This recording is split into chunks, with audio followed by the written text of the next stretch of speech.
রিয়াজ, এমনিতে যে সকল সময়ে দেখা যায় যে সদরঘাট থেকে যে লঞ্চগুলো ছেড়ে যায় সেটা সাধারণত সন্ধ্যা বা রাতে, কিন্তু যেহেতু ঈদ সেজন্য অনেক সময় দেখা যায় সকালবেলাও ছেড়ে যায় এবং সকাল 10টা পর্যন্ত যেই 23টি লঞ্চ ছেড়ে গেল, আপনি তো নিশ্চয়ই সে ব্যাপারে খোঁজ খবর রেখেছেন, যাত্রী চাপ কেমন ছিল?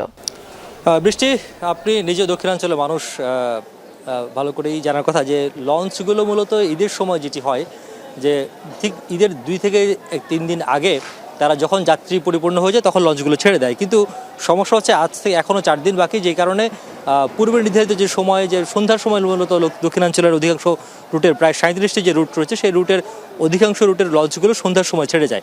সেই কারণে লঞ্চে যাত্রীরা এসছে বটে, তবে ঠিক ওই মাত্রায় নয় যে মাত্রায় আসলে আমরা যেই ভিড়টা আমরা ঈদের ঠিক 1 দিন বা 2 দিন আগে দেখি সেই ধরনের ভিড় হয়নি। এখন মূলত যাদের খুব একটা কাজকর্ম নেই বা কাজ শেষ হয়ে গেছে, তারা ছুটি পেয়েছেন, তারাই মূলত যাচ্ছেন।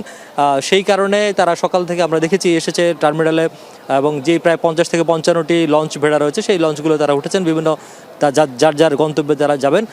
সন্ধ্যায় আমরা যতটুকু খবর নিয়েছি 5টা থেকে 5:30টার পর থেকে মূলত লঞ্চগুলো ছাড়বে এবং সেগুলো এই নদীবন্দর ত্যাগ করবে। তবে সকাল থেকে বা ভোর থেকে চাঁদপুর এবং নোয়াখালী যে চাঁদপুরের যে লঞ্চগুলো রয়েছে বা চাঁদপুর অথবা ঢাকার আশপাশের যেই এলাকাগুলো রয়েছে সেই এলাকার সেই রুটের লঞ্চগুলো ছেড়ে গেছে। প্রায় এখন থেকে 10টা পর্যন্ত 23টি ছিল এবং সেটি সংখ্যা এখন দাঁড়িয়েছে প্রায় 27টিতে, বা তার মানে এরপর আরও 4টি লঞ্চ ছেড়ে গেছে গেল 2 ঘন্টায়। তো যাত্রীরা খুব খুশি। যাত্রীরা বলছেন যেহেতু আজকে বন্ধের প্রথম দিন, খুব স্বাচ্ছন্দ্যে তারা এসছেন, শেষ করে এসে তাদের নির্দিষ্ট জায়গাটিও পেয়েছেন। দাম ভাড়া নিয়ে কোনো ধরনের অভিযোগ নেই বা ব্যবস্থাপনা নিয়ে কোনো অভিযোগ নেই। কোস্টগার্ড এবং র্যাবের কর্মকর্তারা এসছেন, তারা তাদের দল পরিদর্শন করে গেছেন যাতে চিন্তা চাঁদাবাজি সহ কোনো ধরনের সমস্যা হবে, নাগরিক দুর্ভোগ যাতে না হয়, যাত্রীদের যাতে নিরাপদে তারা নিজ গন্তব্যে যেতে পারে সেই জন্য তারা তদারক করছেন। কোনো ধরনের সমস্যা এখন বা অভিযোগ এখন পর্যন্ত পাওয়া যায়নি। অনেক ধন্যবাদ, আমরা শুনছিলাম আপনার মাধ্যমে রিয়াজ।